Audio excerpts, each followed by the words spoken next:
Welcome to High and Hits Sport. We're gonna be talking about wrestling with your host, Broken Preacher, aka Caleb, and your host, Justin, aka IC Juicebox. All right, so we're gonna do this week's wrestling from Raw, NXT, and SmackDown. This is kind of an important week. So for Raw, the show started with Rollins hitting a promo after fighting with Braun Breaker in the Vision last week. Rollins called out Breaker and told him face to face he wasn't ready to be in the top spot yet. Breaker got in the ring and said he didn't need Rollins, and the only reason he joined him in the first place was to get near Paul Heyman. Essentially, um, this is a setup for the match at Backlash between Braun Breaker and Seth Rollins. Freaking Rollins. Um, This should have been the match at WrestleMania, but we're getting it Backlash because, Boyle's injury, so it's understandable. That's an understandable. And at least we know it's not. He's going to be retired from Gunther, so that's good. That's a plus, yeah. Joe Hendry made his official debut. Made his debut. Monday Night Raw. I'm going to be on Raw. I'm sorry, SmackDown. I didn't mean to make you upset. I hope there's no hard feelings. But Raw, Adam Pearce, I have one request. There you go. There's your. Can we fire Logan Paul? There's your. Can we fire Logan Paul? There's your. And the crazy fucking thing is, 2 days before, there was like 10 to 15 fires. Yep. So that's by TKO. And on top of that, there's been recent ones as well. The New Day has not. We'll get there. Okay. Okay. So basically, Justin pretty much summed up that whole segment. Joe Hendry just sang a song about how he wanted Adam Pearce to fire Logan Paul 2 days after they just fired a bunch of people, a bunch of the darker characters. So bye Aleister Black. I think we discussed that last podcast. Was all those firings? Yes, we did, because Motor City Machine Guns were in there.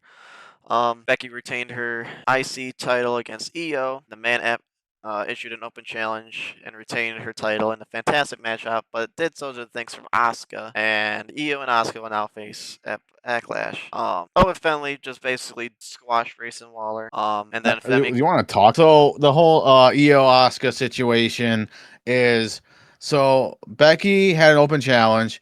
Io answered it. Becky says, "Anyone but you. You don't deserve an IC title." Yeah, okay. She's right. She probably deserves a world title. But, Yeah. Might as well mention Open Femi then. Absolutely. Don Toliver. Hold on. I'm not done yet. During the match, Asuka interferes, costs Asuka Io the match, and then it sets up the Backlash match where kayfabe firing of Kyrie, she's gonna come back, and they're gonna have a triple threat at SummerSlam. Oba, Grayson Waller like a bitch.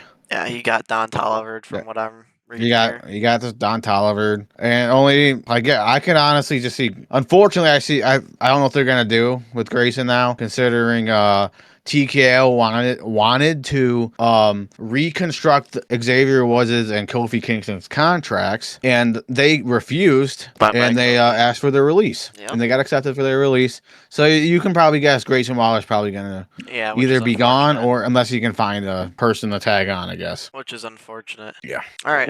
Final match of the night. So. But I don't think it's like, I don't understand how you can have the New Day why would you want them to reconstruct their contract? Although, considering they have the most tag titles in WWE history. It happens. I mean, look at the Road Warriors. Now you just lost one of the best tag teams of all time. I know. The final match of the night saw Laredo's own Roxanne Perez and Raquel Rodriguez defeat Bayley and Lyra in a tag team action. The crowd was heavily on Roxy's side, and the hometown hero pinned the role model after a distraction. Before this even occurred, Finn Balor approached Roxanne Perez.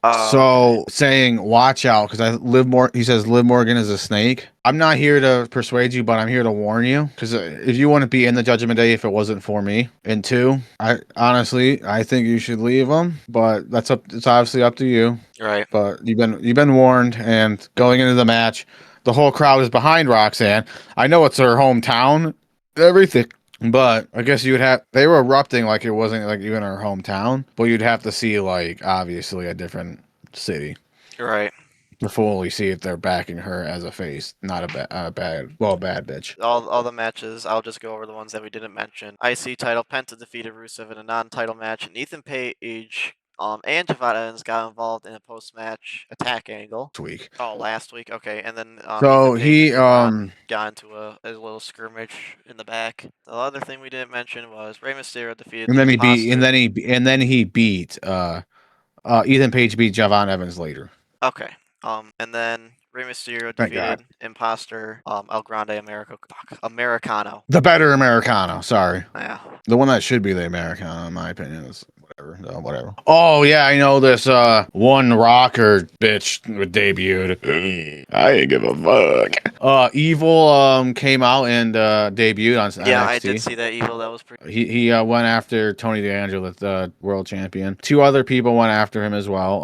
Travion Heights, and I can't remember who the third guy was. Miles. There's another guy that debuted. It wasn't Miles Bourne. Miles Bourne had a match against Saquon Sugars. That's a sick name. That is a sick name.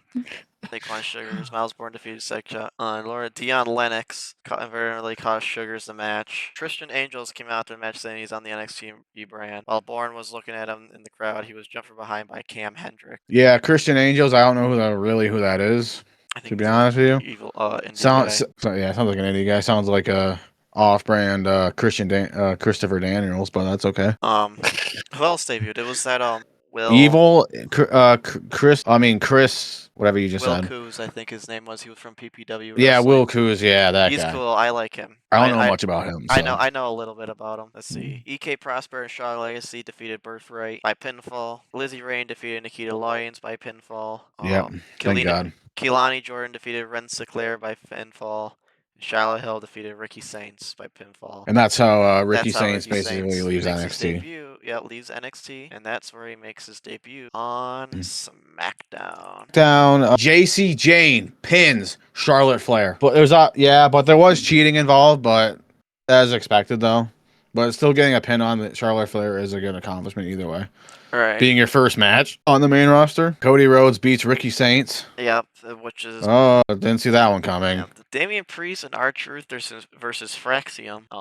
Yeah, so they retained with Damian Priest hitting a South of Heaven chokeslam that looked like the guy went up in 10 feet in the air. Yeah, bro got salived. The Miz and Kit Helson tried to set up a Looney Tunes style trap for Danhausen backstage, but it backfired. And what do you mean it didn't backfire? It worked.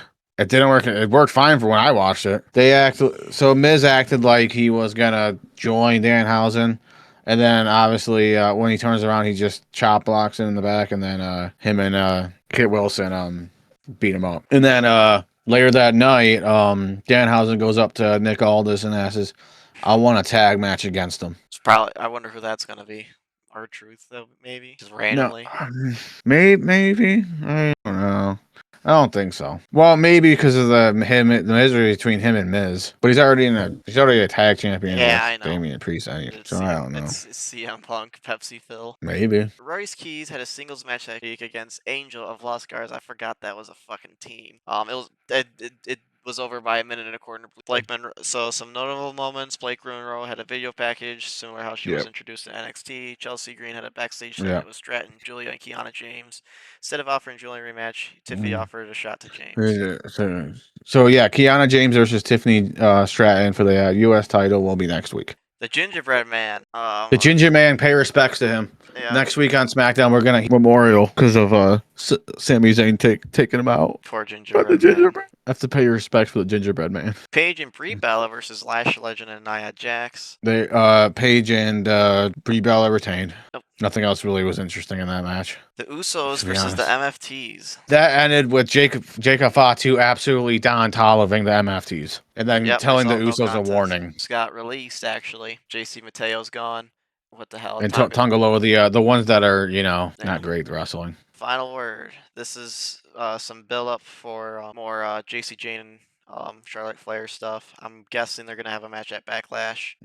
Maybe. Oh, so after the match between JC Jane and Charlotte Flair, Fatal Influence. So JC Jane, Fallon Henley, and Laney Reed attacked Charlotte Flair and Alexa Bliss, and then Rhea came in for the save, and they have like an alliance together. It probably will be a 3-on-3 match between Rhea Ripley, Charlotte Flair, Alexa Bliss, versus JC Jane, Fallon Henley, and Laney Reed. And the current matches set up for Backlash, which will be next week, are Roman Reigns versus Jacob Fatu for the World Heavyweight Championship, Seth Rollins versus Braun Breaker, Io Sky versus Asuka, Trick Williams versus Sami Zayn for the United States Championship, and Danhausen and a mystery partner versus The Miz and the Kit Wilson. Hopefully Fatal Influence wins that if that happens, because that's a faction that actually is a faction and should win.